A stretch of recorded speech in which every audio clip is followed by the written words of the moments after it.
There is a specific sound that echoes in a professional kitchen, a rhythm that sits somewhere between a heartbeat and a war drum, the sharp staccato of a knife hitting a cutting board, the hiss of searing meat hitting a hot pan, the clanging of heavy pots, and the shouted orders that cut through the steam and the smoke, and for decades, this was the symphony that defined the life of Leyon, the protagonist of the startlingly visceral and emotionally shattering 2025 masterpiece Lika Liku Sang Raja. Masak, a film that takes the concept of the culinary arts and twists it into a dark, bloody, and beautifully tragic operatic tale of loss and vengeance that feels like a perfect fusion of the high-octane brutality of John Wick and the claustrophobic intensity of The Bear, creating a genre-defying experience that leaves you breathless from the very first frame to the final credits. The film opens not with an explosion or a chase scene, but with a close-up of a hand, scarred and weathered, delicately plating a dish with the precision of a surgeon, a visual metaphor that tells us everything we need to know about Leyon before a single word is spoken, establishing him as a man of control, a master of his domain, and a figure who finds solace in the chaos of creation. But as the camera pulls back, we realize that this kitchen is empty, the restaurant is dark, and the silence that surrounds him is heavy with the ghosts of a past that he can no longer outrun. Before we continue, please subscribe to my channel Bongo Gaming, and let us know where you are listening from in the comments. It is crucial to understand that Lika Liku Sang Raja Masak is not just an action movie, nor is it simply a drama about a chef, but rather it is a character study of a man who has been hollowed out by grief, a man who reached the pinnacle of success, earning Michelin stars and global acclaim, only to watch it all crumble into dust when his wife, the love of his life and the soul of his culinary passion, passed away, leaving him with nothing but a cold, empty house and a legacy that feels more like a burden than a triumph, and the film does an incredible job in the first act of establishing this crushing weight of loneliness, using a desaturated color palette and long, lingering shots of Leyon moving through his daily routine like a ghost haunting his own life, finding his only tether to humanity in the form of a dog, a scruffy, loyal rescue that his wife had brought home just weeks before she died, a living remnant of her love that becomes the sole recipient of Leyon's affection and his reason to get out of bed in the morning. The relationship between Leyon and the dog is portrayed with such subtle tenderness that it completely disarms the audience, making us care deeply for this silent, broken man and his four-legged companion, showing us scenes of Leyon cooking elaborate, gourmet meals for the dog simply because he has no one else to cook for, a detail that is both heartwarming and heartbreaking, establishing the stakes for what is to come with a precision that makes the inevitable tragedy hit with the force of a sledgehammer. The inciting incident, when it finally arrives, is brutal, swift, and senseless, echoing the classic tropes of the revenge genre but grounding them in a gritty realism that makes it feel fresh and terrifying, as a group of thugs, led by the arrogant and reckless son of a powerful local crime lord who also happens to control the city's food distribution network, breaks into Leyon's home looking for valuables, but finding only a man who refuses to be intimidated, leading to a confrontation that results in them beating Leyon unconscious and, in a moment of cruel, distinctive malice, killing the dog, not realizing that by extinguishing that one small spark of light in Leyon's life, they have reignited a fire that had been dormant for years, waking up a beast that knows how to butcher, how to debone, and how to use heat and steel to dismantle anything that stands in his way. When Leyon wakes up and discovers the body of his dog, the film shifts gears dramatically, the cinematography moving from the cold blues and greys of depression to the fiery oranges and deep reds of rage, and the transformation of the actor playing Leyon is nothing short of a masterclass in physical acting, as his posture changes, his eyes harden, and the trembling hands of a grieving widower become the steady, lethal hands of the legendary Raja Masak once again, but this time, his ingredients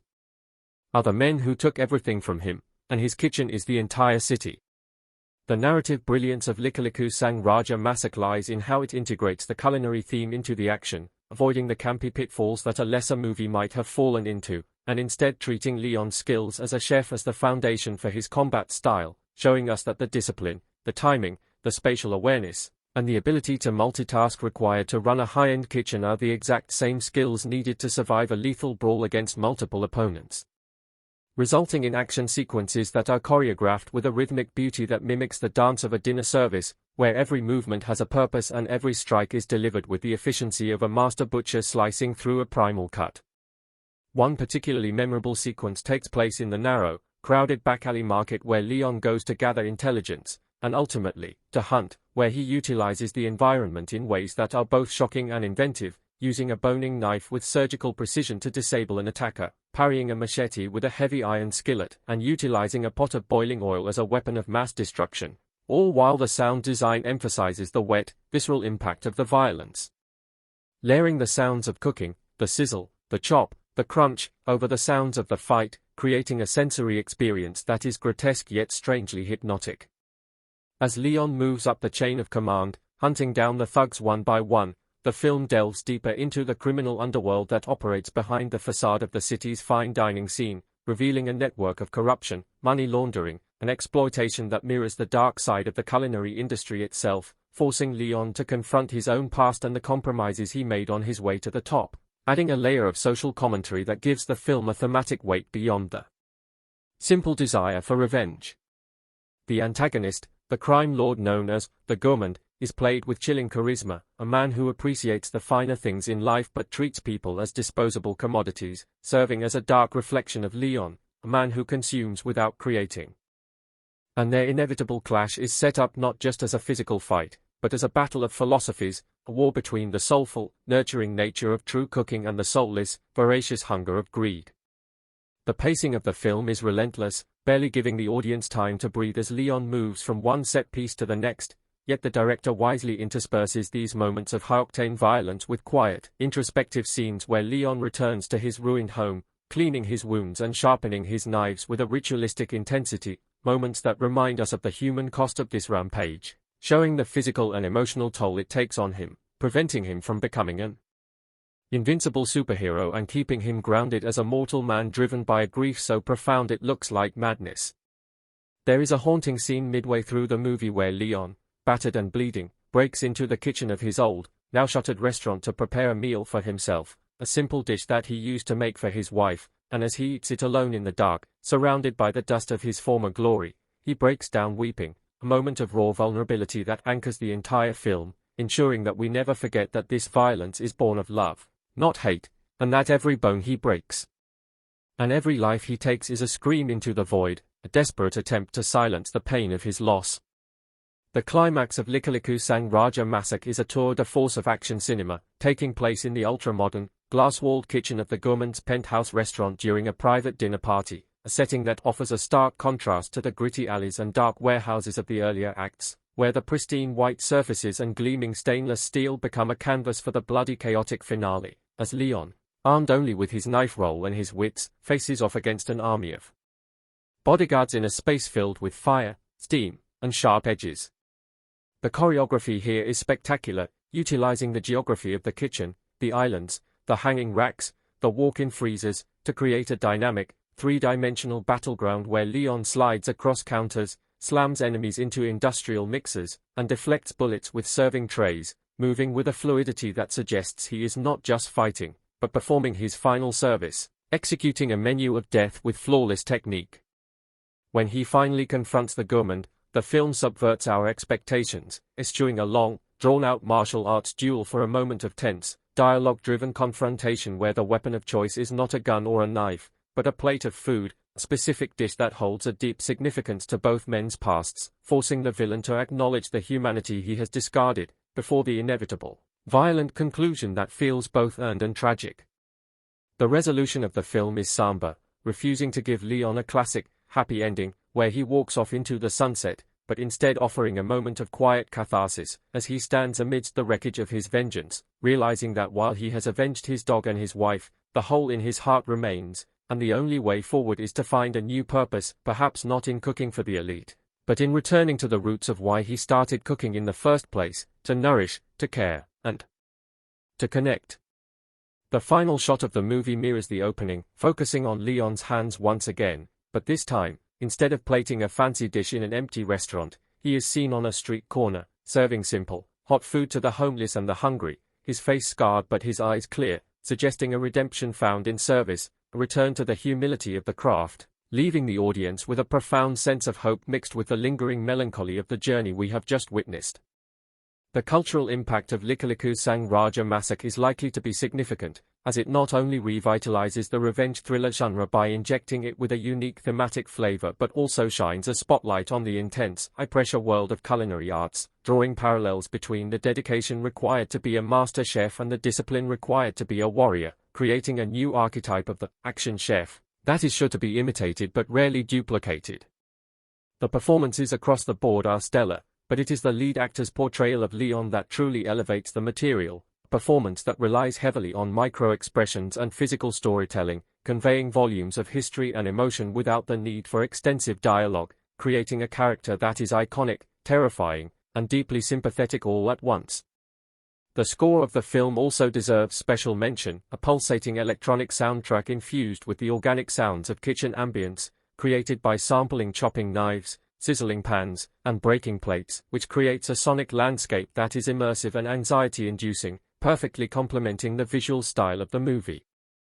Ultimately, Lika Liku Sang Raja Masak is a film about grief, about the things that break us and the things that put us back together, exploring the idea that while revenge might provide a temporary release, true healing comes only from creation and connection, making it a movie that satisfies the bloodlust of action fans while also providing a rich, emotional meal for those looking for substance and depth in their cinema. It stands as a testament to the power of genre filmmaking when executed with passion and vision, transforming a silly premise, chef kills mafia because of dog, into a Shakespearean tragedy of blood and broth, proving that in the hands of a skilled storyteller, any ingredients can be turned into a masterpiece. As the credits roll, you are left with the sensation of having just consumed a heavy, rich, and unforgettable meal, one that might leave a bitter aftertaste but fills you up in a way that few other films can, solidifying Leyon's place in the pantheon of great cinematic antiheroes and marking Lika Liku Sang Raja Masak as one of the standout films of 2025, a movie that will be analyzed, discussed, and re-watched for years to come, not just for its innovative action sequences, but for its heart, its soul, and its unyielding commitment to its singular, twisted vision. Now that we have established the emotional core and the narrative arc of Lika Liku Sang Raja Masak, we must peel back the layers of the onion, so to speak, and dive deep into the technical mastery and the subtle storytelling choices that elevate this film from a standard revenge flick into a piece of cinematic art that will be studied in film schools for years to come, because the devil is truly in the details, and director Andy, the Butcher, Santoso has packed every frame with visual information that enriches the lore of this dark culinary underworld. Before we continue, please subscribe to my channel Bongo Gaming, and let us know where you are listening from in the comments. One of the most striking elements that deserves a closer look is the film's use of color theory to dictate the emotional state of Leyon, specifically the way the lighting shifts from the sterile, hospital-white LEDs of the opening scenes, representing the numbness of his grief, to the rich, warm, almost suffocating amber and tungsten tones of the kitchen scenes, which serve as a visual cue that Leyon is only truly alive when he is near the heat of the stove, even if that heat is now being used for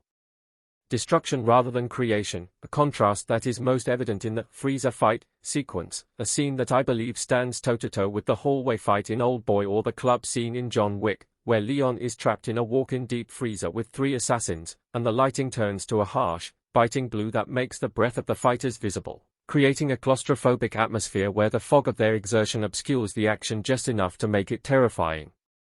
forcing the audience to rely on the sound design, the crunch of ice, the thud of bodies against frozen sides of beef, and the metallic ring of Leyon's meat tenderizer connecting with bone, to understand the brutality of the struggle, a sequence that ends with Leyon using a frozen leg of lamb as a blunt force weapon, a moment that drew gasps and cheers in the theater not just because it was violent, but because it was the perfect marriage of the setting and the action, reinforcing the idea that Leyon is a master of his environment no matter the temperature. It is also crucial to discuss the sound mixing, which I briefly touched upon earlier but warrants a deeper analysis because the Foley artists on this film deserve an Oscar for the way they blurred the line between food preparation and physical combat, specifically in the way they layered the sounds of breaking celery stalks over the sounds of fingers breaking, or the sound of a melon being smashed over the sound of a skull hitting the pavement, creating a subconscious link in the viewer's mind that dehumanizes the enemies, turning them into nothing more than ingredients to be processed by Leyon's rage, a technique that is disturbing yet effective in aligning us with Leyon's fractured psyche. Furthermore, the film's world-building is subtle but incredibly effective, hinting at a secret society of chefs known as the Brigade, a global network of culinary masters who operate outside the law, trading favors and information like spices, a concept that is introduced through the character of Old Man Soto, the blind spice merchant who gives Leyon the location of the first heavy. And while the movie doesn't bog us down with heavy exposition about this organization, the way the characters interact, using kitchen hierarchy terms like chef de partie to denote rank within the criminal organization, adds a rich texture to the universe, suggesting a history and a code of honor that existed long before the events of the movie and will likely continue long after, setting up potential sequels or spin-offs without feeling like a cheap cash grab. We also need to talk about the symbolism of the knife, specifically Leyon's custom-forged Damascus steel chef's knife, which is treated not just as a weapon but as a holy relic, an extension of his soul that he keeps wrapped in a leather roll that belonged to his late wife, and the film makes a very specific directorial choice to never show Leyon cleaning the blood off this specific knife, allowing the stains to accumulate scene after scene, a visual representation of the moral stain growing on his conscience, culminating in the moment where he finally hesitates before killing the youngest member of the gang, a kid who looks no older than 18, and we see the reflection of Leyon's wild, blood-splattered face in the blade, forcing him to literally look at the monster he has become, a moment of stillness that is more powerful than any explosion. The performance of the supporting cast also anchors the heightened reality of the film, particularly the character of Mara, Leyon's former sous chef who left the high-end dining world to run a humble street food stall, serving as the moral compass of the story, the voice of reason who tries to pull Leyon back from the brink, and their interactions provide the few moments of warmth in the film, shot in soft focus with natural sunlight, contrasting sharply with the hard lines and shadows of the criminal underworld, reminding us that there is a life worth living outside of revenge, a life of simple pleasures and community that Leyon has turned his back on. Let's not forget the culinary consulting done for the film, which was reportedly handled by real-life Michelin star chefs who ensured that every chop, every sauté, and every plating technique shown on screen was 100% authentic, adding a layer of credibility that makes the transition to violence even more jarring, because when we see Leyon sharpen a knife, we know he knows exactly how to use it to separate muscle from bone with minimal effort, making the threats he delivers feel genuine and terrifyingly practical. The final confrontation with the gourmand is also laden with hidden details, such as the specific dish Leyon prepares, a traditional rendang that takes hours to cook, representing patience and endurance, which serves as a direct counterpoint to the gourmand's fast, shallow consumption, and the dialogue in this scene is stripped back to almost nothing, allowing the actors' micro-expressions to tell the story of two men who respected each other's craft but found themselves on opposite sides of a moral divide, leading to a climax that is less about who punches harder and more about who has the stronger will to survive. The cultural reception of Lika Liku Sang Raja Masak has sparked a massive debate online about the glorification of vengeance versus the necessity of justice, with many video essays already dissecting the philosophy of the kitchen presented in the movie, comparing Leyon's journey to the samurai Bushido code, where the sword is life and death, and in this case, the knife is the arbiter of fate, proving that this film has tapped into a universal archetype that resonates across cultures, blending the specific flavor of Indonesian cinema, with its pencak silat influences and gritty realism, with the polished, high-stakes storytelling of Hollywood blockbusters. Even the costume design tells a story, with Leyon starting the film in baggy, stained sweatpants and gradually transitioning back into his pristine, white chef's coat as he regains his focus, only to have that white coat slowly turn red by the end of the movie, a visual arc that perfectly summarizes the tragedy of his character. He regained his skills, but lost his purity. The film's pacing, edited by the legendary cutter who worked on The Night Comes for Us, ensures that the 140-minute runtime feels like half that, propelling the audience forward with a kinetic energy that matches the pounding electronic score, yet it is confident enough to hold on the quiet moments, the silences between the storms, which is where the true emotional weight of the film resides. In conclusion of this deep dive, Lika Liku Sang Raja Masak is not just a movie you watch, it is a movie you experience, a sensory overload that commands your attention and rewards your investment with a story that is as heartbreaking as it is bone-breaking, solidifying its place as a modern classic that pushes the boundaries of what an action movie can be, proving that sometimes the most dangerous place in the world is not a battlefield, but a kitchen where a broken man has nothing left to lose. There is a moment, right near the beginning of Lika Liku Sang Raja Masak, when the camera lingers on a single flame under a battered wok, the hiss of oil filling the silence like distant rain, and in that tiny circle of light you can already feel that this is not just a movie about cooking, it is a movie about a man who has nothing left but the way he holds a knife, the way he breathes in front of the heat, the way he refuses to let the world take from him the last thing that still makes sense. And as we watch that flame shiver you can sense, almost instinctively, that somewhere off-screen a storm is waiting, a storm that will turn this quiet kitchen into a war zone and turn a grieving chef into something like a myth, a legend told in whispers over bowls of soup and late-night street food, and that is the energy that pulls you straight into this film, this wild, grieving, rage-filled, strangely beautiful revenge story about a man, his dog, and a kitchen that becomes a battlefield, and we are going to dive deep into it today, scene by scene, flavor by flavor, like we are tasting a dish that has been simmering for hours, full of secrets and memories and pain. But before we do that, before we really start carving into this movie, there is something I have to say, because you know how it is on this channel. We sit together, we talk about films and games and the stories that get stuck in our heads, and I want you to be part of this conversation, so let me just slide this in smoothly. Before we continue, please subscribe to my channel Bongo Gaming, and let us know where you are listening from in the comments. Now, with that out of the way, with you comfortably settled in your seat or your bed or wherever you are watching this, let us talk about Lika Liku Sang Raja Masak, this wild little miracle of a film that dropped out of nowhere in early 2025 and somehow managed to feel both familiar and completely new at the same time, like biting into a dish you think you know, only to realize the chef smuggled in an ingredient that changes everything, because on paper this sounds like a mashup. Right, like someone wrote on a whiteboard, what if a John Wick-style revenge saga took place almost entirely in kitchens, street stalls, and back alley food markets? What if the guns were mostly ladles and meat cleavers and blowtorches and boiling oil? What if the underworld was not made of assassins in tailored suits but of rival chefs, corrupt food critics, and restaurant moguls who treat recipes like contraband? And then someone else said, "That is ridiculous," and the director, a relatively young but already notorious Indonesian filmmaker named Adi Prakoso, just shrugged and said, "Yes, and we are going to make it hurt, we are going to make people cry over a dog and a bowl of soup," and somehow, impossible as it sounds, that is exactly what this movie does. It takes something that feels like a genre joke and plays it so straight, so sincerely, that by the time the credits roll you are not laughing at the premise, you are just sitting there, thinking about grief and craft and the price you pay to be the best at something in a world that keeps asking for more, more, more. The movie introduces us to Leyon, played with a haunted kind of stillness by Aditya Raman, an actor who has always been good but has never, in my opinion, been this good, and when we first meet him he is not the king of anything, not really, he is just a man washed up in a tiny food stall at the corner of a narrow Jakarta alley, serving late-night fried rice and broth to taxi drivers and drunk students, the kind of place that feels real immediately, with peeling paint, flickering fluorescent lights, and a radio that will not quite stay in tune. And what I love about the way the film starts is that it gives this space time to breathe. It lets us feel the rhythm of Leyon's ordinary nights, the knife against the wooden board, the clatter of plates, the way his dog, a scruffy brown mutt named Kopi, wanders between the plastic chairs begging for scraps from regulars who all know him by name. And in those early scenes, before anything explosive happens, you start to get that sense of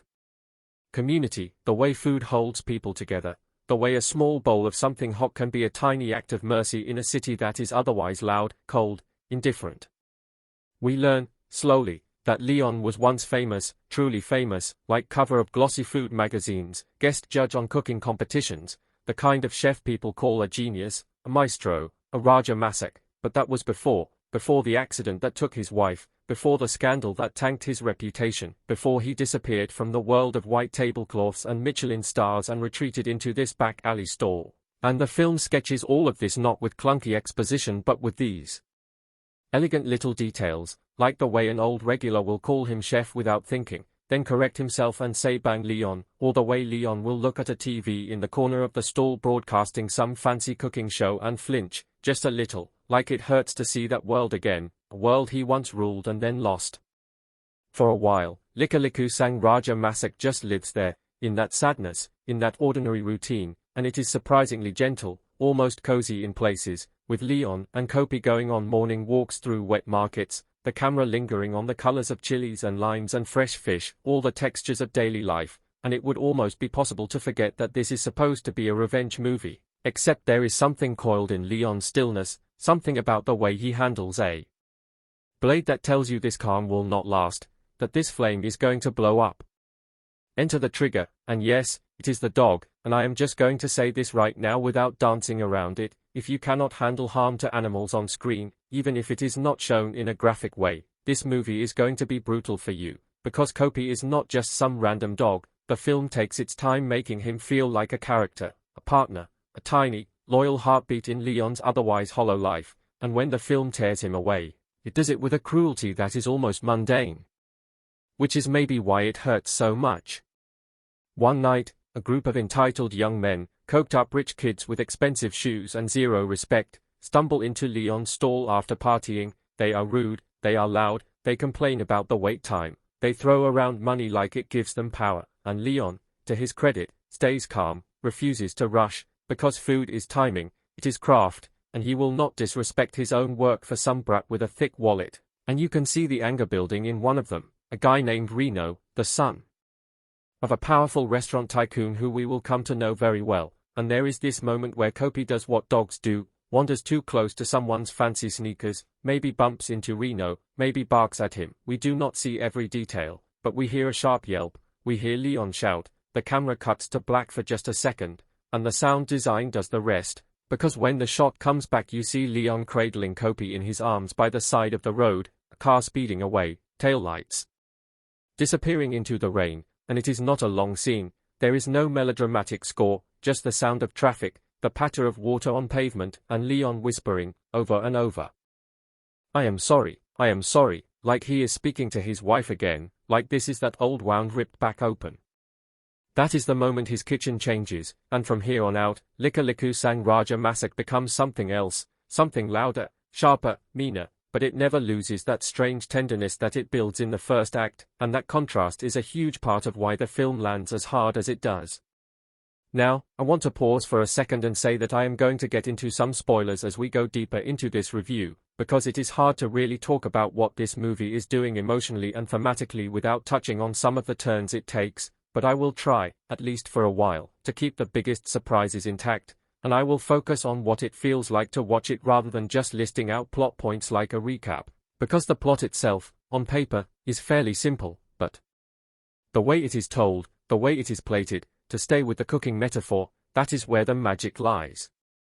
After Kopi's death, Leyon does not transform instantly into some unstoppable avenger. There is no sudden training montage, no quick cut to him opening a hidden weapons cache. Instead, the film shows us how grief can quietly turn into rage when it has nowhere else to go, how a man who has already lost everything once can convince himself that violence is the only language the world understands. And the catalyst for that shift comes in the form of a face from Leyon's past, a former colleague named Rani, played by Tara Basro, with this fierce mix of guilt and determination. Rani shows up at the stall one rain-soaked afternoon, hair dripping, clutching a folded-up newspaper, and without a word she lays it on the counter, and we see a headline about a new luxury restaurant called Empire, with a full-color photo of Reno's father, Aman Suya, smiling for the cameras, his arm around his smug, handsome son, and in the corner of the frame, barely visible, is a logo that Leyon recognizes instantly, a symbol that used to belong to him, to his wife, to the dream they built together before everything fell apart. This, the film suggests, is not just random cruelty. This is part of a pattern, part of a system that chews people up, steals their work, and profits off their pain. And Rani, who now works in the high-end restaurant world, tells Leyon about the rumors, the stories about Arman's empire, about the way he buys up small places and turns them into soulless chains, the way he buries competitors who will not sell, the way he uses his connections to control not just what people eat but what they are told to like, through influencers, through critics, through food festivals that pretend to celebrate diversity but really just serve the same curated tastes over and over.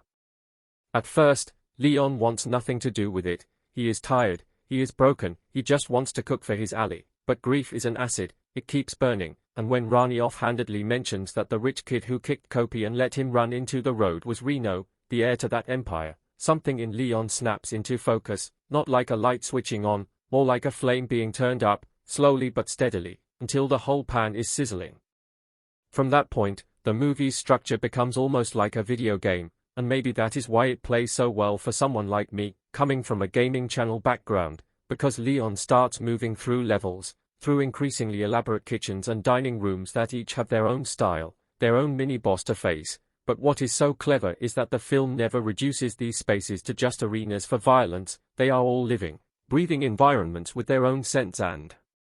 textures, from the steam-filled chaos of a hawker center where Leyon faces off against a rival street chef who once worshipped him, to the cold, clinical kitchen of a molecular gastronomy temple where every ingredient is vacuum-sealed and labeled and feels like it has had the soul sucked out of it.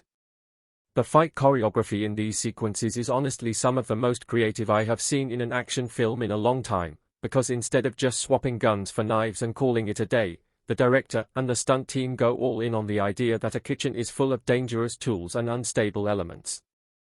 And they design each confrontation like a kind of messed-up cooking show challenge, where Leyon and his enemies weaponize everything around them, from boiling stock pots that become scalding traps to hanging ducks that turn into swinging projectiles.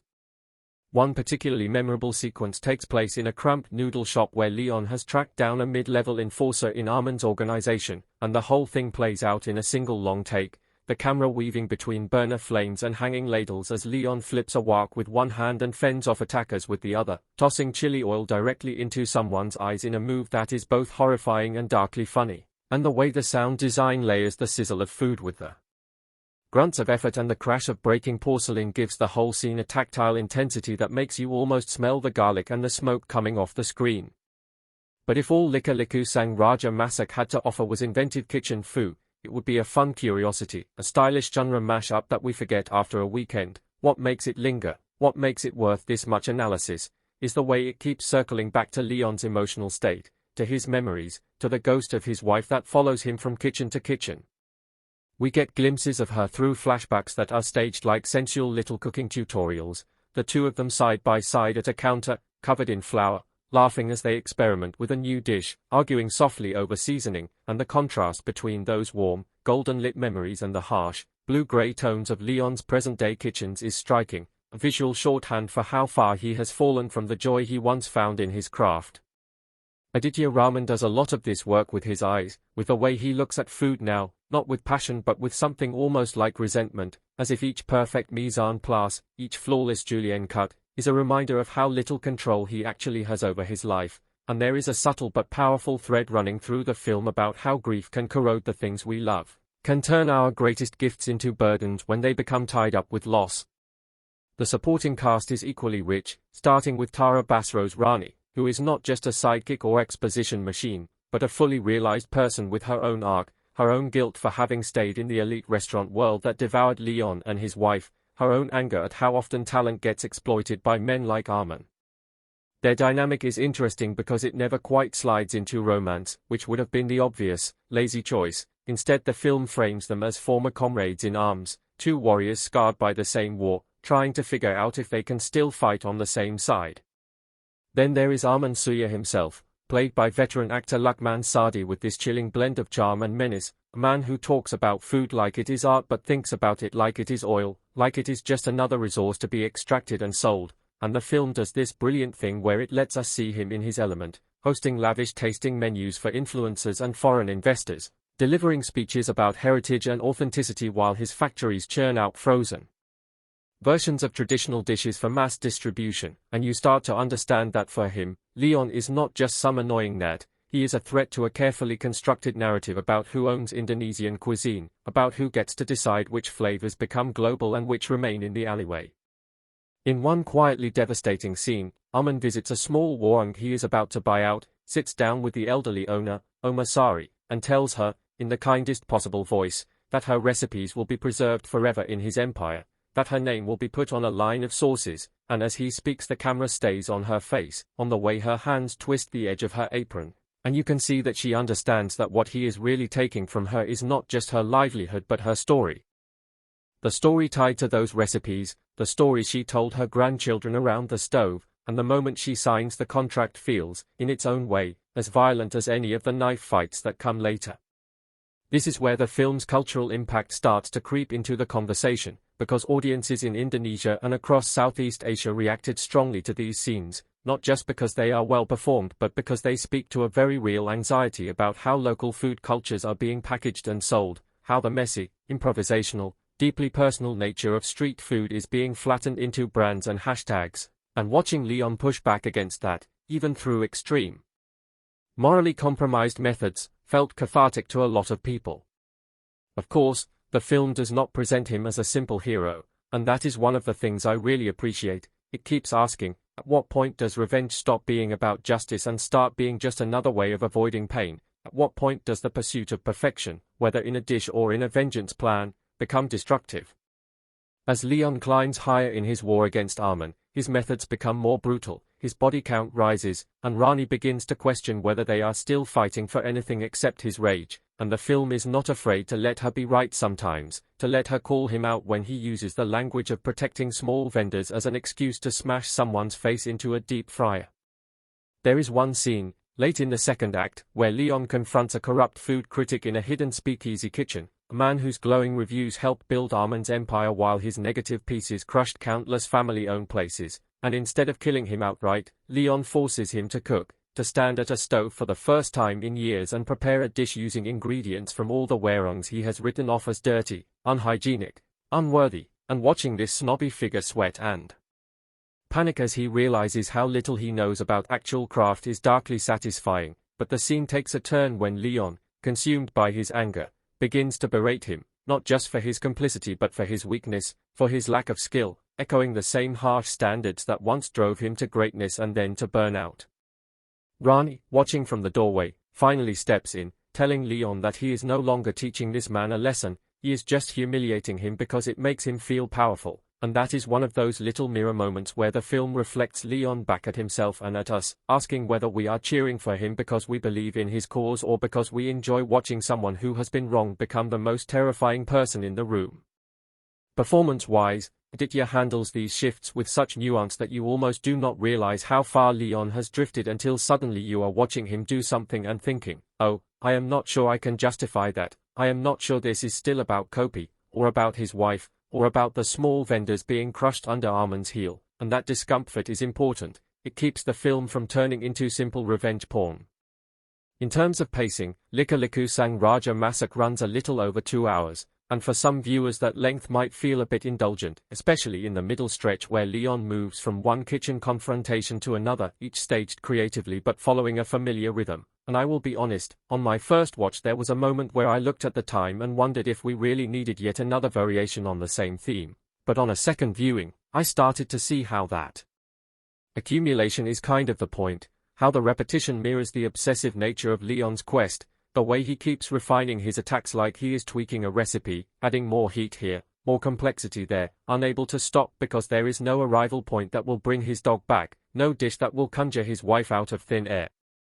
The cinematography by Dinda Morlida is another high point, and I could honestly spend this entire video just talking about how she shoots food, how she makes steam and fire and oil into characters in their own right, but what impresses me most is how she uses color and light to track Leyon's inner journey, starting with the warm, saturated reds and yellows of his street stall and gradually shifting into colder, harsher palettes as he moves deeper into Arman's world.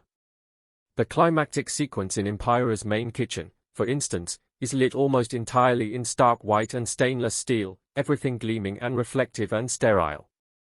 And in the middle of that, Leyon's blooded apron and sweat-soaked face stand out like a stain that will not be bleached away, a reminder of the messy, human reality that this polished empire is trying to conceal.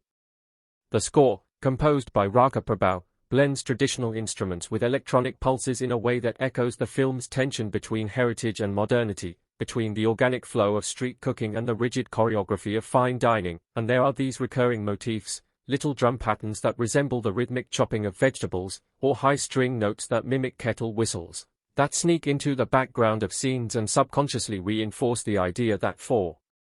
Leyon, the kitchen is everything, it is battlefield and church and graveyard all at once.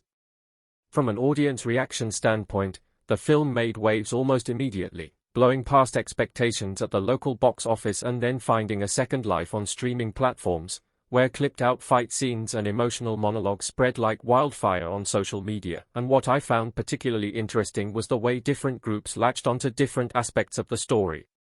Food lovers and chefs praised its attention to detail, the way it gets little things right, like the correct grip on a cleaver, the way a wok should sound when it is actually hot enough, or the etiquette of a busy line during service, while action fans geeked out over the choreography and the clever use of props, creating whole threads ranking their favorite kitchen fights. And then there were people who were just deeply moved by the grief narrative, by the way the film portrays depression.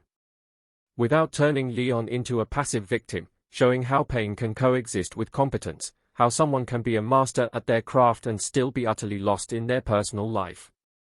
Of course, not all reactions were positive, and it is worth talking about some of the criticisms, because they highlight the film's more complicated edges.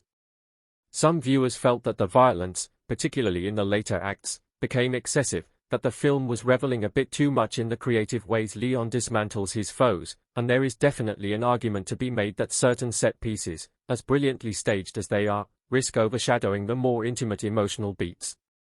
Others took issue with the way the movie uses Kopi's death as a narrative device, arguing that it leans heavily on a trope that has become increasingly contentious, especially for pet owners who are tired of seeing animals harmed to motivate human characters, and while the film does attempt to give Kopi presence and personality beyond being just a plot engine, it is fair to say that for some people, that wound is simply too deep to justify.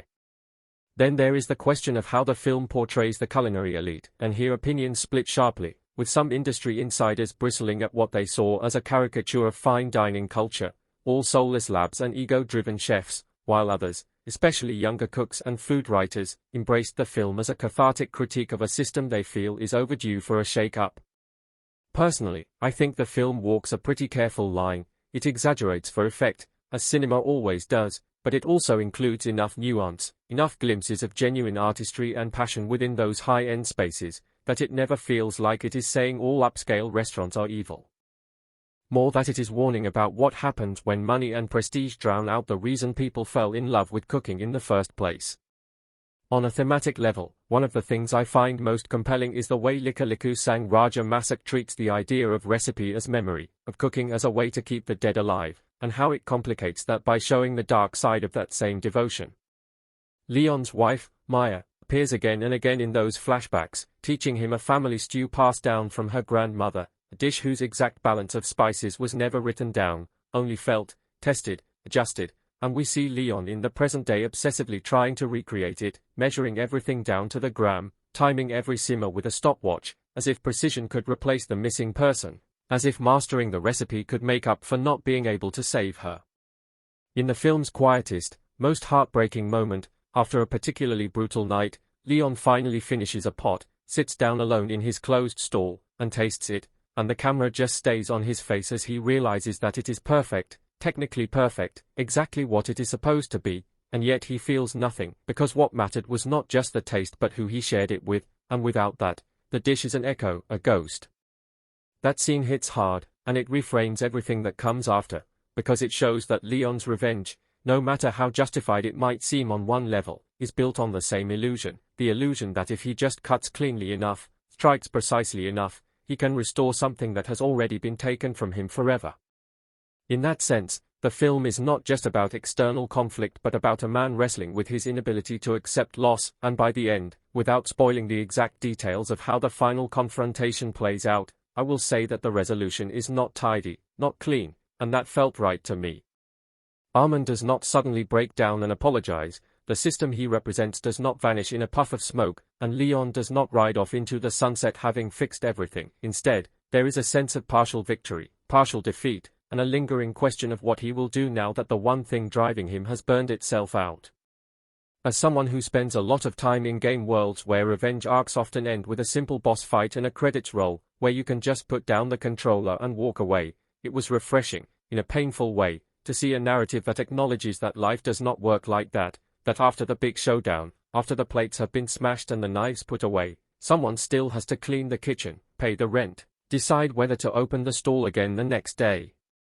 From a broader cultural perspective, Lika Liku sang Raja Masak has already started to leave its mark, with fans recreating its signature dishes on TikTok and Instagram, street vendors renaming menu items after scenes from the film, and think pieces popping up about the growing trend of food-centered action cinema, a trend that this movie did not exactly start but certainly pushed to a new level.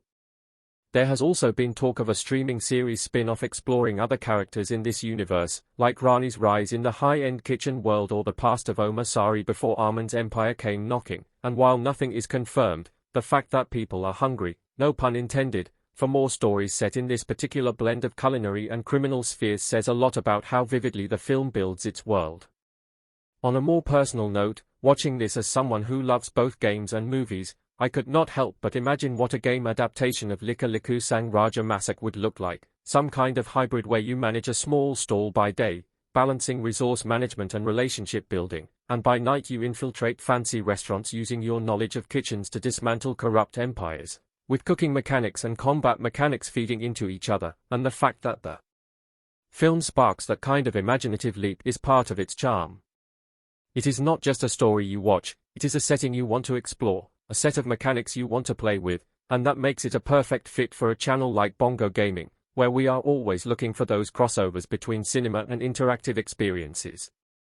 As we start to wrap this very long, very indulgent deep dive, I want to circle back to the emotional core, because at the end of the day, no matter how inventive the knife fights are, no matter how mouthwatering the food looks, what sticks with me about Lika Liku Sang Raja Masak is the image of a man who has been stripped of almost everything and is trying, clumsily, violently, sometimes beautifully, to stitch together some meaning from what remains. In Leyon's relationship with Rani, in his reluctant mentorship of a young delivery boy who idolizes him, in his moments of quiet apology to Kopi and Maya when he thinks no one is listening, we see someone who knows, deep down, that revenge is not going to save him, but cannot stop himself from chasing it anyway, because stopping would mean sitting alone with his grief, and that is the one thing he cannot face. The film does not excuse his worst actions, but it does invite us to understand them, to ask ourselves how we might react if everything we built, everything we loved, was taken from us by a combination of random cruelty and systemic exploitation, and that is not an easy question to answer. Maybe that is why, even though I have some reservations about certain choices, some points where I think the script leans a little too hard into its own metaphors, or lets a stylish flourish overshadow a more subtle emotion, I find myself recommending this movie so passionately, and re-watching it, and picking apart its scenes like I am tasting a complex dish again and again, trying to identify every spice. It is not perfect, but it is alive, it is pulsing with ideas and feelings, and in an entertainment landscape where so much content feels processed, focus grouped, stripped of rough edges, that vitality matters.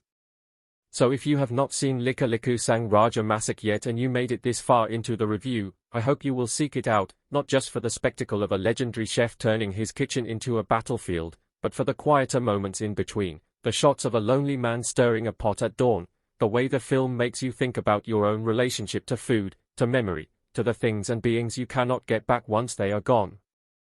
And if you have seen it, I would love to hear, in the comments, which scenes stayed with you, which dishes made your mouth water, which choices you agreed with or argued against, because this is one of those films that almost demands conversation, that reveals new layers when you talk about it with others, like leftovers that taste even better the next day. I think that is where I am going to leave this particular dish on the pass for now, letting it sit, letting you take from it what you will, and as always, as we close out another long journey through cinema and storytelling here on Bongo Gaming, I want to leave you with a question, not just about this film but about where we go next together, sitting around this virtual table, sharing stories, dissecting them, savoring them, and so I will end, simply, by asking. So if you are still here with me after that entire emotional journey we just took in the first part, then I guess that answers the question I left you with, and it means you really did want more time inside the smoky, all-splattered, grief-soaked world of Lika Liku Sang Raja Masak, so let us slide right back into that kitchen heat and turn the flame up even higher, because for this part of the script I want to do what the film itself does in its later half. I want to stop circling the pot and actually lift the lid. I want to go deeper into the spoilers, the late-game boss fights, the quiet breakdowns between services, all the little choices that turn this from a stylish revenge flick into something that sticks to your ribs like a bowl of heavy stew, and I want to break down why, even after the credits roll, you might find yourself thinking about the sound of a knife on a cutting board or the smell of frying shallots in a completely different way. So if you have not watched the movie yet and you somehow made it through the first part without bailing, this is your last, gentle warning, because now we are walking into the deep end. We are going to talk about how this story actually plays out, how Leyon's crusade against Arman and Reno escalates, and how it finally, violently, painfully resolves in that gleaming temple of steel and glass that is Empira's main kitchen. When we left off before, Leyon had already gone from a broken man quietly cooking fried rice in his alley, grieving his wife and his dog and his lost reputation, to something like an urban legend whispered about among line cooks and dishwashers, the fallen Raja Masak who is hunting down the people responsible for his misery one kitchen at a time, and we talked about a few of those early levels, that long take in the noodle shop, the hawker center fight where boiling broth becomes a weapon, the claustrophobic showdown with the corrupt critic. But what the movie does so well is it does not just repeat the same idea with different props, it uses each confrontation to push Leyon further morally, to test not only his physical skills but his sense of who he is and what he is willing to do. Take the hawker center sequence I only briefly mentioned before, because on a rewatch I realized just how central it is to Leyon's arc. It is not just a cool action scene, it is a crucible. Leyon goes there because Rani has traced one of Arman's key enforcers, a guy named Bowo, to a cluster of stalls under an overpass, a place where Arman is trying to strong-arm vendors into signing distribution contracts that will basically turn them into branded puppets, and Bowo is there overseeing the negotiations, if you can call them that. The space is chaos, fluorescent lights buzzing, steam hanging low, families crammed onto plastic stools, kids darting between tables, and the camera takes its time showing us the ordinary life that fills this place before Leyon steps into it like a slow-moving storm. One of the vendors, a younger guy named Joko, recognizes him instantly, his eyes going wide, and we find out in a few quick, organic lines that Leyon used to be his mentor during his glamorous restaurant days, that Joko once dreamed of following him into that world before he realized he would rather keep his hands in the smoky, uncontrolled environment of the street. That recognition cuts both ways, because Leyon suddenly sees a version of himself that did not sell his soul to Arman, that did not chase stars and TV appearances, and you can see pride and shame flash across his face in the same moment. When the fight inevitably breaks out, when Bowo's guys start flipping tables and swinging cleavers meant for chopping bones, the choreography is brutal, yes, but pinged through with these tiny human beats, like Leyon shoving a frightened child into the shelter of a noodle cart before turning around to crack a plate across someone's skull, or Joko, in a moment that absolutely lit up my theater, slamming his wok into a thug's chest and yelling, "This stove feeds my family, you touch it, you die." In a line that feels half action movie slogan and half desperate plea. By the end of that scene, with Bowo crawling across the slippery floor, leaving a smear of blood and spilled broth behind him, Leyon has the chance to end him, to carve into him the way he would into a tough piece of meat, and for a second it looks like he is going to, the knife poised, Joko and the other vendors staring in horrified awe, but he does not, he pulls back, leaving Bowo alive but humiliated, telling him to carry a message to Arman. The kitchen remembers. It is such a strange, poetic line, and it lands because at this point in the story Leyon is still holding on to some piece of himself that does not want to become a murderer in front of the people he is trying to protect. He still believes, or wants to believe, that he can send warnings without crossing certain lines. Flash forward to the molecular gastronomy lab, though, and you see how much that group has slipped. This is one of the most visually striking locations in the film, all clean lines and white coats, with ingredients sealed in little plastic bags like evidence in a crime drama, and Leyon sneaks in through the delivery dock, disguised in a driver's vest, a nice little nod to the gig workers who keep these empires running but rarely get acknowledged. Inside, he finds a kitchen where food has been turned into chemical data, textures mapped on screens, flavors plotted on charts, and the head chef, Demas, is a former rival of his who chose a very different path, leaning fully into the trends and sponsorships Leyon walked away from. Their confrontation is almost entirely verbal at first, two old lions circling, throwing barbed compliments, but when security arrives and things turn violent, the tools around them are not heavy pots and cast iron pans, they are liquid nitrogen tanks and whirring immersion blenders. There is a moment in this fight that made the whole audience gasp, where Leyon, cornered, grabs a canister of nitro and floods the floor, turning it into a slick sheet of ice that sends everyone crashing, then uses a shattered Sue's Fide wand like a short spear, and it is exhilarating, but it is also the first time we see him intentionally inflict real, disfiguring harm on someone who is not directly responsible for his losses. Demas, impaled through the hand, screaming as the camera lingers on his ruined palm, is not innocent, exactly, he has made his choices, but he is also a cautionary tale, a mirror of what Leyon could have become, and the fact that Leyon chooses to disable him in such a specific, targeted way, destroying the hand he uses to plate his delicate, Instagram-ready creations. Hits differently when you realize this is the point where Leyon has stopped thinking about sending messages and started thinking about erasing people. Rani sees this too, and their argument after this sequence is the rawest we have seen them. She confronts him in a cramped service corridor, lit by a flickering exit sign, hands still shaking with adrenaline, and tells him, "You are not just cutting them, you're carving yourself away," and he responds with this guttural, defeated anger, asking her what, exactly, she thought this was going to look like, reminding her that Arman did not just take his restaurant and his wife, he orchestrated the smear campaign that made half the city believe Leyon was a dangerous egomaniac who poisoned his own customers. This is where we finally get that piece of backstory I teased earlier, the scandal. Through a mix of flashback and present-day exposition, we learn that the accident that killed Maya happened on a night when a VIP diner suffered a severe allergic reaction at their restaurant, a reaction Leyon insists came from a dish they did not even serve that night, but Arman, who at the time was their business partner, seized the opportunity to distance his own brand from the fallout. He framed Leyon as reckless, pushed the narrative that the kitchen was out of control under his watch, and when Maya, already exhausted from constant double shifts and media pressure, drove home alone in a storm, she skidded on a slick road and never made it. The guilt, the way those events got tangled up in Leyon's mind, turned the kitchen from sanctuary into crime scene in his memory, and Arman profited not just financially but reputationally from the wreckage, positioning himself as the responsible savior of Indonesian fine dining in contrast to Leyon's supposed chaos.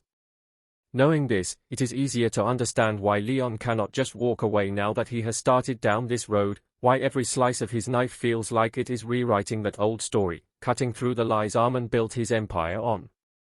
All of this builds to that final stretch at Empire, which the film treats almost like a heist movie combined with a siege, and I love how it uses the familiar rhythms of service in a high-end restaurant as both cover and ticking clock. The night Leyon chooses is no accident, it is the soft opening for a new menu that Arman is debuting for international investors, a menu built around heritage reinterpretations that are, in fact, plagiarized riffs on recipes that Leyon and Maya developed years ago. We see them printed on thick, minimalist cards, names changed, ingredients tweaked just enough to pass legal scrutiny, and Leyon handles one of these menus like it is a death certificate.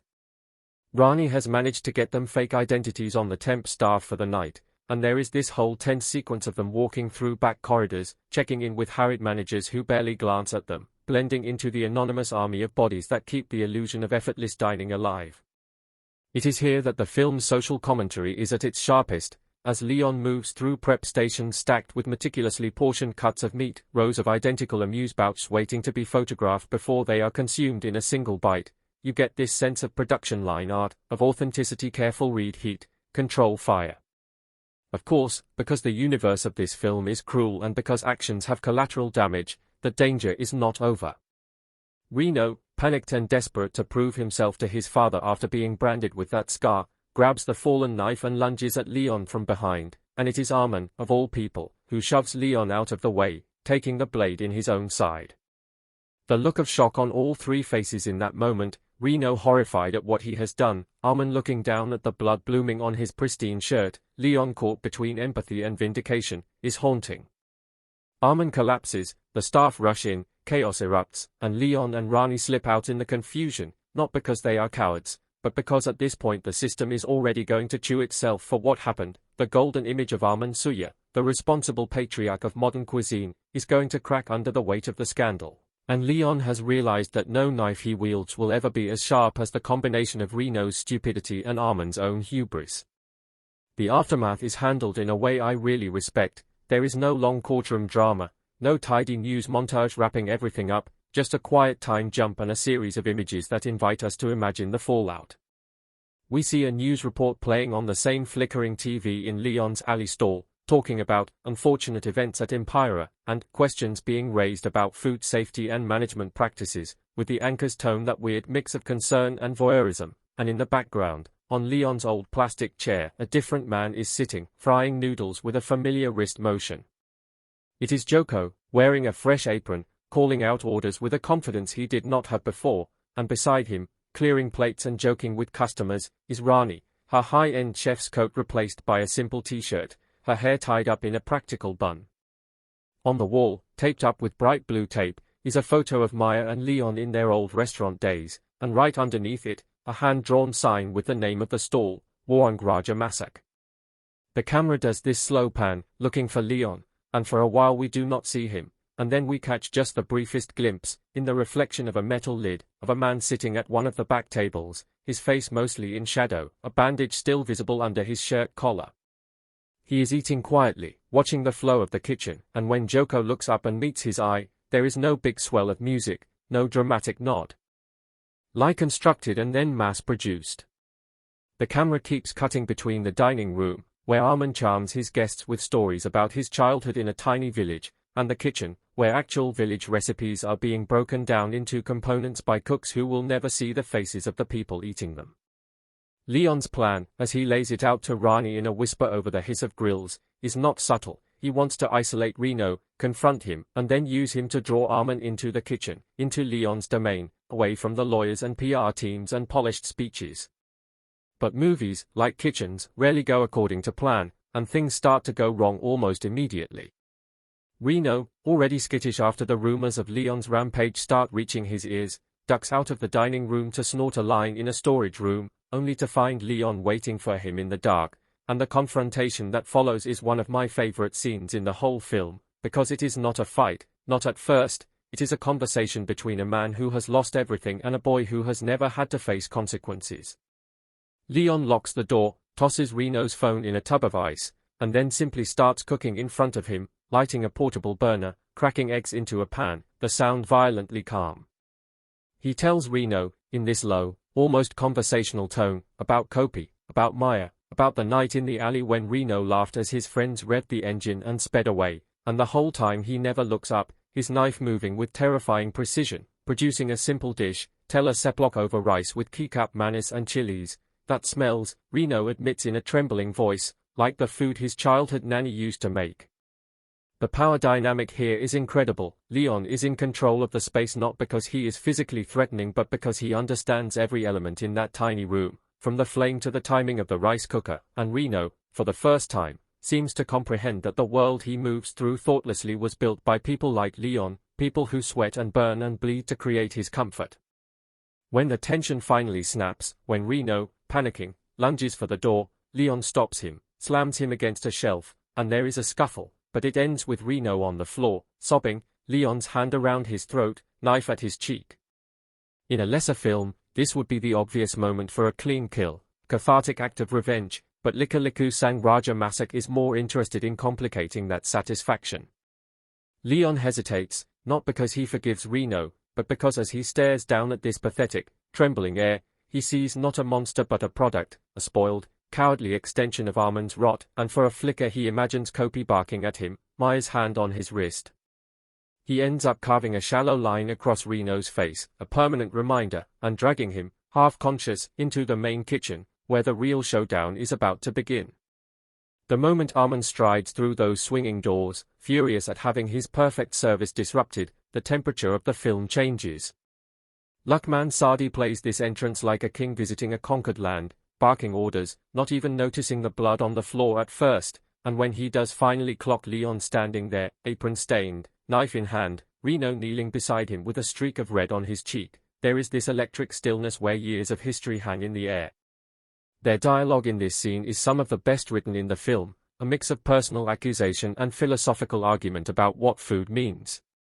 Arman insists that he saved Indonesian cuisine by making it palatable to investors, that without him, the world would never have tasted certain dishes, that he took a chaotic, fragmented culinary landscape and turned it into a brand strong enough to travel, and Leyon counters that in the process Arman flattened it, turned living traditions into frozen products, stories into slogans. You talk about saving food, Leyon says, circling around him slowly, but you never once washed the plates. That line landed like a punch in the theater. As they argue, the kitchen staff stand frozen, spatulas in hand, onion tears mixing with fear, Rani edging along the wall, trying to keep an exit open, and then, as it always does in stories like this, words give way to violence. The fight that erupts is not clean, not balletic, it is messy, desperate, with trays flying, pans clanging, steam blasting out of ruptured pipes. Unlike the earlier set pieces, this time Leyon is tired, wounded, carrying every cut and bruise from his previous encounters, and Armin, surprisingly, can handle himself, swinging a heavy cast iron skillet with the assurance of someone who started in kitchens before he put on the suit.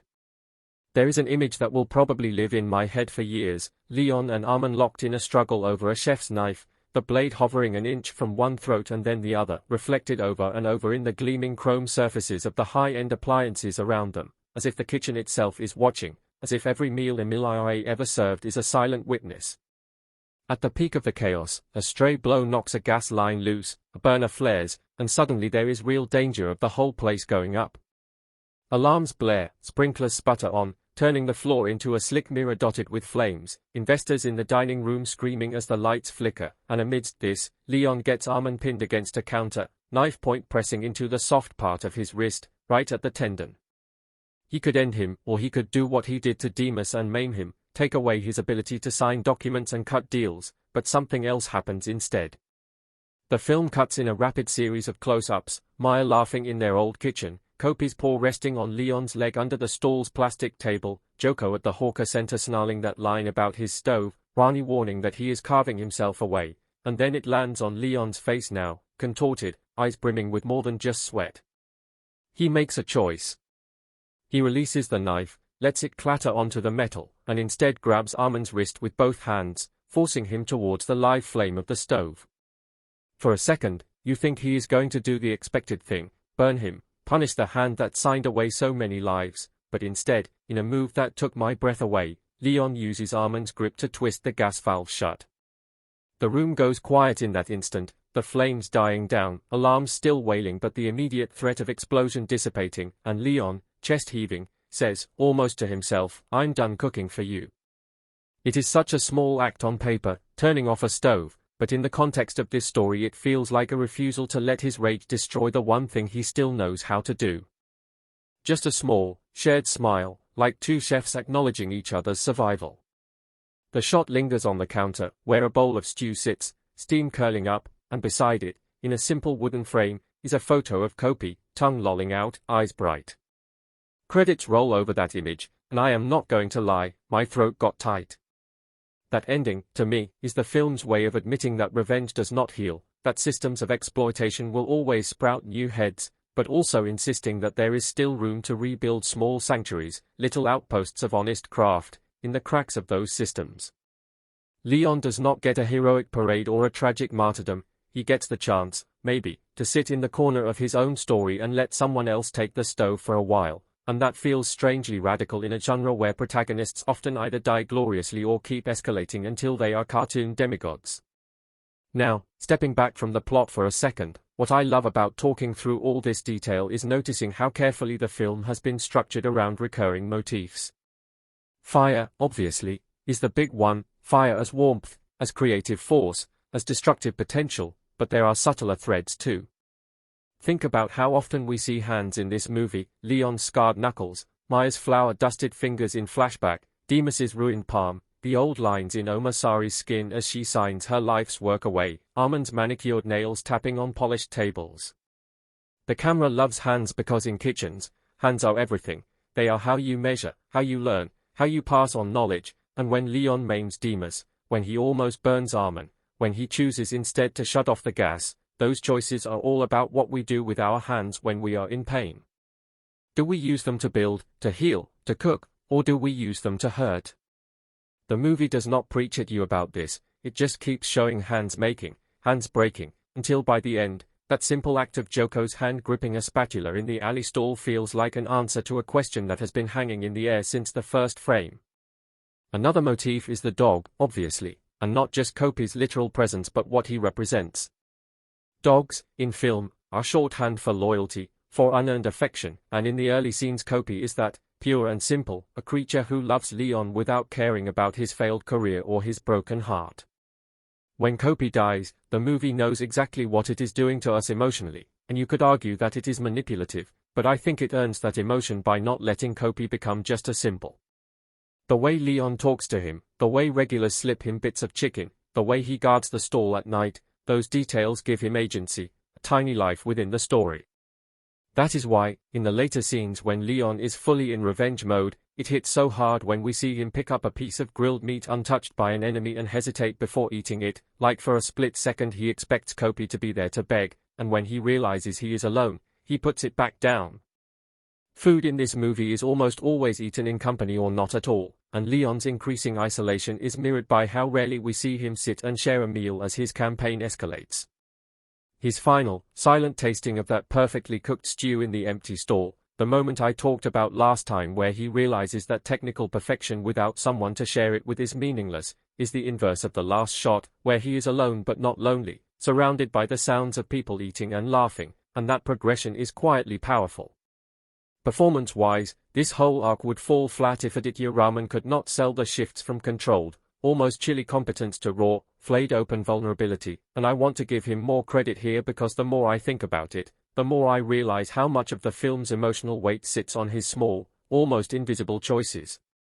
Watch the way he moves in the early scenes, how his shoulders are slightly hunched even when he is doing something he knows like the back of his hand, like he is trying to make his tall frame smaller, less noticeable, and then compare that to how he stands in the later fight scenes, chest out, taking up space, reclaiming physical presence. Or the way his voice changes when he talks about cooking versus when he talks about revenge. When he explains a dish to someone, his tone softens, his hands become animated, his eyes light up for just a second, but when he is interrogating an enemy, that same musical rhythm flattens into something monotone, like he is reciting a recipe for violence. Tara Basro, as Rani, does this equally delicate work in a different register. Her character could have easily been reduced to the voice of reason, or the ally who dies to motivate the hero, but the film resists those clichés. We see her in her own kitchens, navigating the politics of being a woman in a male-dominated fine dining world, dealing with subtle condescension from investors who compliment her fiery spirit, while questioning her every decision, and that context makes her anger at Arman and empathy for Leyon feel grounded. She is not helping him because she is in love with him, she is helping him because she sees in his story an extreme version of something she has felt herself, the sense that your talent is being appropriated by people who will never understand what it cost you to develop it. There is a late scene, after the Empira incident, where she tells Joko why she decided to leave her prestigious job and help rebuild the alley stall instead, and it is not some grand speech about authenticity, it is this simple admission that she is tired of cooking for people who want to be impressed, not fed. Here, she says, gesturing to the cramped space, they don't clap at the plating. They just ask for more if it's good. That line, delivered with a mixture of exhaustion and hope, encapsulates so much of what the film is wrestling with. Luqman Sadi, meanwhile, imbues Arman with enough charisma that you almost get why people buy into his myth, and that is crucial. A lesser villain performance would make him an obvious snake. But Luqman gives him warmth in just enough moments, like when we see him teaching his staff how to pronounce a rural spice name correctly, or when he takes a bite of a simple street snack and genuinely smiles, that you realize he does, on some level, love food. It is just that he loves power more. That tension makes his final act, pushing Leyon out of the way of Reno's desperate stab, all the more fascinating. Is it a reflex, a last shred of decency, or is it an instinct to preserve the symbol he has built out of Leyon's downfall, to keep his greatest rival alive as a specter that makes his own rise look more impressive? The film never spells it out, and Luqman's expression as Arman bleeds out is unreadable enough that you can project either interpretation onto it, which is one of the reasons people came out of screenings arguing passionately about whether Arman gets any redemption at the end or not. On the cultural front, one of the reasons this film blew up the way it did is because it arrived at a moment when conversations about food, authenticity, and gentrification were already buzzing online. You had debates about whether street vendors should be upscaled into food courts, arguments about fancy restaurants serving traditional dishes at outrageous prices while the original makers struggle to pay rent, and into that mix drops a movie that literalizes those tensions into fistfights and knife duels. People started using stills from the film as memes, like the shot of Leyon knocking a plate of tweezer-arranged nasi goreng out of an influencer's hand with the caption, "When they call it deconstructed," or clips of Joko yelling about his stove as reaction videos to news about yet another beloved warung being evicted.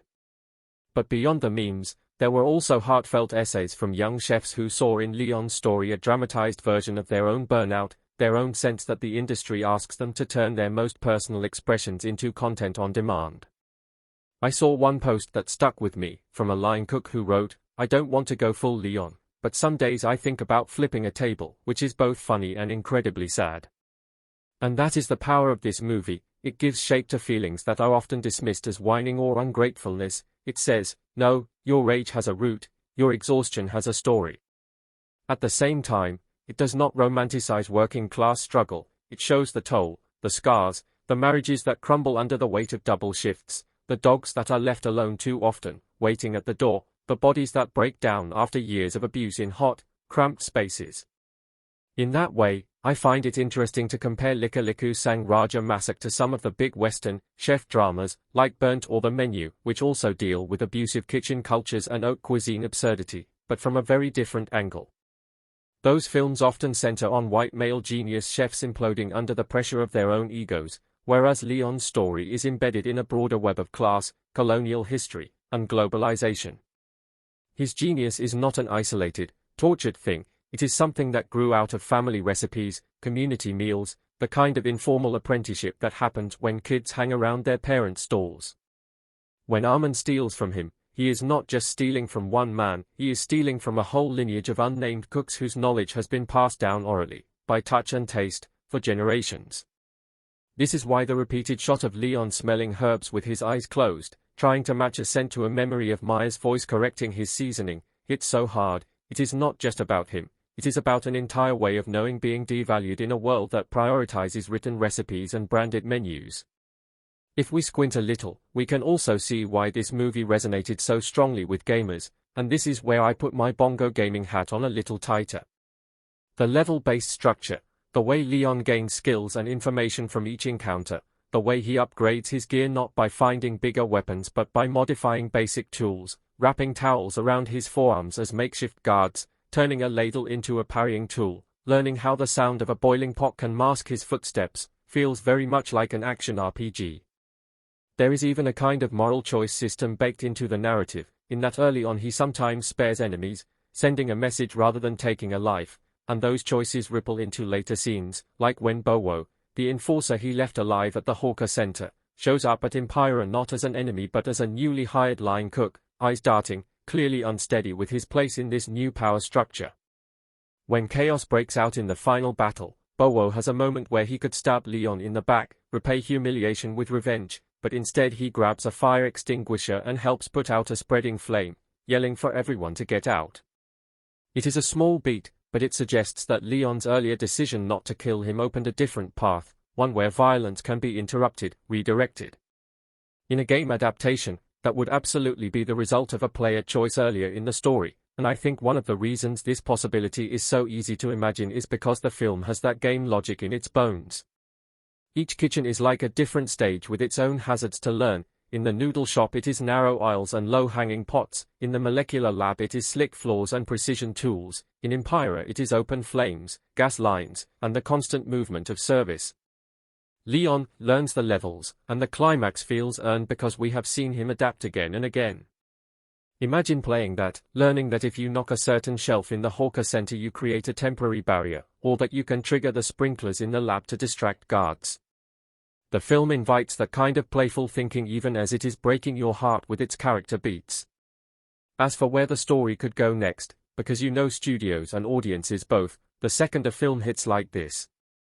conversations about sequels start bubbling. The most obvious angle would be to follow Rani and Joko as they turn Warang Raja Masak into something sustainable without losing its soul, dealing with their own temptations when food bloggers discover them and offers start rolling in, or to do a prequel about Leyon and Maya's rise and fall in the original restaurant, showing in more detail how Arman wormed his way into their lives. Personally, though, the next part I find most intriguing is not a direct continuation of Leyon's story but a sideways move into another corner of this culinary underworld. Maybe a series set around Omar Sari in her younger days, using food to navigate conflicts in a very different era, or a thriller following a food delivery rider who becomes a go-between for rival kitchen crews, watching empires rise and fall from the seat of his motorbike. The world that Lika Liku Sang Raja Masak sketches is fertile ground, And part of the pleasure of this film is feeling like we are only seeing a few of the many stories hiding behind every chopping board and steaming pot. But even if we never get another frame, even if this remains a singular, self-contained work, it has already done something valuable. It has given us a new way to talk about the things we consume without thinking, a new lens for looking at that anonymous person behind the counter who knows your order by heart. Next time you stand at a street stall, watching someone crack egg after egg into a sizzling pan, or next time you sit in a fancy restaurant where the dishes arrive like tiny sculptures, maybe you will think of Leyon, of Rani, of Arman, of Joko, of Kopi, and ask yourself who is being fed, who is being used, and what it costs to make something truly nourishing in a world that insists everything must be content. And if you find yourself, late at night, scrolling through streaming options or game libraries, looking for a story that will hit you in both the gut and the heart, that will make you wince at a dislocated shoulder and tear up at a perfectly cooked stew, I hope you will remember this strange, fierce little Indonesian film about a broken chef who turned his grief into a blade and then, just in time, remembered that a blade can also be used to slice bread to share. And if somehow, after all of this, after walking through every sizzling kitchen and every painful memory with me, you are still hungry, still wanting more layers peeled back, more flavors identified, well, you know how we do it here, so I will look you right in the metaphorical camera one more time and ask,